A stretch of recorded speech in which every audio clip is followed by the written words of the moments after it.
Hi, ഇന്ന് ഞാൻ ഒരു അവിലുണ്ടയാണ് കാണിക്കുന്നത്. സാധാരണ നമ്മൾ ചെയ്യുന്ന പോലെയല്ല. ഇതിൽ നമ്മൾ നേന്ത്രപ്പഴവും കൂടി ചേർക്കുന്നുണ്ട്. നല്ല ടേസ്റ്റാണ്. അപ്പോൾ എങ്ങനെയാണ് ഈ ഒരു അവിലുണ്ട റെഡിയാക്കി എടുക്കാൻ നോക്കാം. ആദ്യം ഇതിന് വേണ്ടിയിട്ടുള്ള ശർക്കരപ്പാനിയാണ് റെഡിയാക്കി എടുക്കുന്നത്. ഞാനിപ്പോൾ 2 ബ്ലോക്ക് ശർക്കര എടുത്തിട്ടുണ്ട്. ഇതിൽ ഒരു അരക്കപ്പ് വെള്ളം ഒഴിച്ചിട്ട് ഇത് മെൽറ്റാക്കാൻ വേണ്ടിയിട്ട് അടുപ്പത്തേക്ക് മാറ്റുകയാണ്. അത് അടുപ്പത്തേക്ക് മാറ്റിയിട്ടുണ്ട്. ഇനി ഇതിന് വേണ്ടിയിട്ടുള്ള പഴം നമുക്ക് കട്ട് ചെയ്തെടുക്കാം. ഞാനിപ്പോൾ നേന്ത്രപ്പഴമാണ് എടുത്തിട്ടുള്ളത്. ഈ ഒരു അളവിൽ ചെയ്യുമ്പം ഒരു പഴം മതിയാവും. ഇത് തൊലിയൊക്കെ കളഞ്ഞിട്ട് ചെറുതായിട്ട് കട്ട് ചെയ്തെടുക്കണം ഇതുപോലെ. ഇപ്പോൾ നമ്മുടെ ശർക്കര നന്നായിട്ട് തന്നെ മെൽറ്റായി കിട്ടിയിട്ടുണ്ട്. ഇത് അടുപ്പത്തുനിന്ന് മാറ്റാം. ഇനി നമുക്ക് ഇതിന് വേണ്ടിയിട്ടുള്ള അവിലൊന്ന് വറുത്തെടുക്കണം. ഞാനിതിപ്പം ബ്രൗൺ അവിൽ വെച്ചിട്ട് ഇതുവരെ ഞാൻ ട്രൈ ചെയ്ത് നോക്കിയിട്ടില്ല. വെള്ള കളറുള്ളത് ഞാൻ ട്രൈ ചെയ്ത് നോക്കിയിട്ടില്ല. അപ്പോൾ അറിയില്ല കേട്ടോ വെള്ള കളറുള്ള അവിൽ യൂസ് ചെയ്യാൻ പറ്റുമെന്ന്. അപ്പോൾ ഒരു കപ്പ് അവിൽ ഞാൻ ചൂടായ പാനിലേക്ക് ഇട്ട് കൊടുത്തിട്ടുണ്ട്. നന്നായിട്ട് തന്നെ ഒന്ന് വറുത്തെടുക്കാം. അവിൽ നന്നായിട്ട് ചൂടാവണം. നമ്മുടെ കൈ വെച്ചിട്ടൊന്ന് പൊടിച്ചെടുക്കാൻ പറ്റണം. ആ ഒരു പരുവത്തിൽ ചൂടായി കിട്ടണം. ഇപ്പോൾ നമ്മുടെ അവൽ റെഡി ആയിട്ടുണ്ട്. ഇനി ഇത് നമുക്ക് ഈ ഒരു പാനിൽ മാറ്റാം. എന്നിട്ട് ഒരു മിക്സിയുടെ ജാറിലേക്ക് ഇട്ടിട്ട് നന്നായിട്ട് തന്നെ പൊടിച്ചെടുക്കാം. ഇപ്പം ഞാനൊന്ന് പൊടിച്ചെടുത്തിട്ടുണ്ട്. ഇത് മാറ്റി വെക്കാം.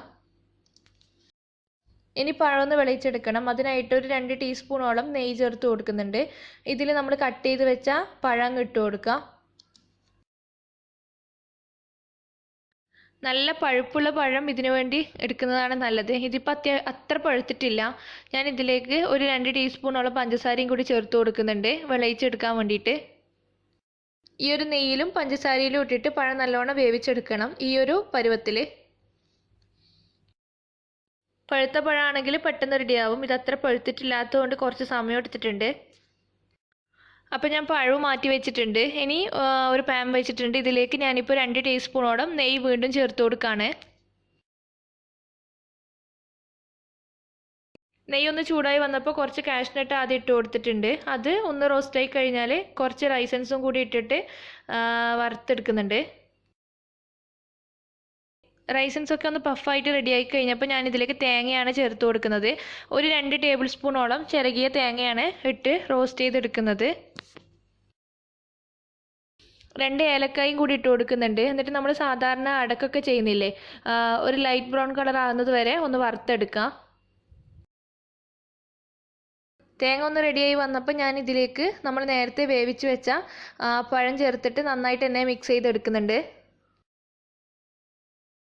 ഇനി ഇതിലേക്ക് നമ്മൾ നേരത്തെ പൊടിച്ച് വെച്ച അവിൽ ചേർത്ത് കൊടുക്കണം.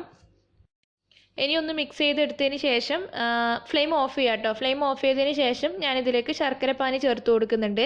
കുറച്ചായിട്ട് ചേർത്തിട്ട് വേണം മിക്സ് ചെയ്തെടുക്കാൻ വേണ്ടിയിട്ട്. ഞാൻ ആ ശർക്കരപ്പാനിയിൽ ഒരു 1/4 ടീസ്പൂണോളം ഉപ്പും കൂടി ചേർത്തിട്ട് മിക്സ് ചെയ്തെടുത്തതാണ്.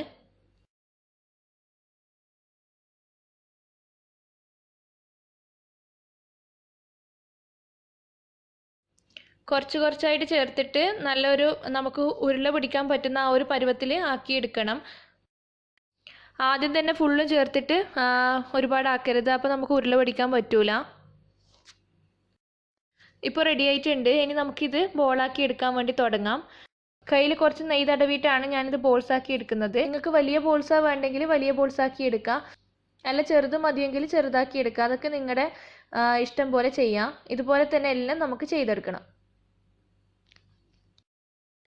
ഇതിൽ നേന്ത്രപ്പഴം തന്നെയാണ് ടേസ്റ്റ്. ചെറുപഴം വെച്ചിട്ടും ചെയ്യാം. പക്ഷെ ചെറുപഴം വെച്ചിട്ട് ചെയ്യുമ്പം നമ്മൾ ചെയ്ത പോലെ പഴം വിളയിച്ചെടുക്കേണ്ട ആവശ്യമൊന്നുമില്ല. പണ്ട് നമ്മൾ വീട്ടിലൊക്കെ അവിലും ശർക്കരയും പഴമൊക്കെ മിക്സ് ചെയ്ത് കഴിക്കുന്നില്ലേ, അതേപോലെയാണ് ഇതിൻ്റെ ടേസ്റ്റും. നല്ല ടേസ്റ്റാണ്. അതൊക്കെ ഇഷ്ടപ്പെടുന്ന എല്ലാവർക്കും ഇത് ഇഷ്ടപ്പെടും. അപ്പോൾ ട്രൈ ചെയ്ത് നോക്കണം. ഇത് പുറത്തേക്കൊക്കെ കൊടുത്തു വിടാൻ പറ്റുമെന്ന് വെച്ചാൽ കൊടുത്തു വിടാനൊക്കെ പറ്റും. പക്ഷേ പെട്ടെന്ന് കാലിയാക്കേണ്ടി വരും. നമ്മളിതിൽ തേങ്ങയും ചേർത്തതാണ്. പിന്നെ പഴവും ഉണ്ട്. അപ്പോൾ അതുകൊണ്ട് പെട്ടെന്ന് ചീത്തയായി പോകാനുള്ള ചാൻസ് ഉണ്ട്. പിന്നെ ഇത് നമ്മൾ കീപ്പ് ചെയ്യുന്ന സമയത്ത് അടച്ച് വെച്ചിട്ട് വേണം കീപ്പ് ചെയ്യാൻ വേണ്ടിയിട്ട്. നല്ല എയർ ടൈറ്റ് ആയിട്ടുള്ള കണ്ടെയ്നറിൽ അടച്ച് വെച്ചിട്ട് വേണം ഇത് കീപ്പ് ചെയ്യാൻ വേണ്ടിയിട്ട്. അല്ലെങ്കിൽ പെട്ടെന്ന് തന്നെ ഡ്രൈ ആയി പോകും. അപ്പോൾ നിങ്ങൾ ട്രൈ ചെയ്ത് നോക്കിയിട്ട് എന്നോട് ഫീഡ്ബാക്ക് പറയണം. പിന്നെ വീഡിയോ നിങ്ങൾക്ക് ഇഷ്ടപ്പെടുകയാണെങ്കിൽ ലൈക്ക് ചെയ്യാനും ഷെയർ ചെയ്യാനും മറക്കരുത്. ഇതുവരെ സബ്സ്ക്രൈബ് ചെയ്തിട്ടില്ലെങ്കിൽ ഇപ്പോൾ തന്നെ സബ്സ്ക്രൈബ് ചെയ്യണം. താങ്ക്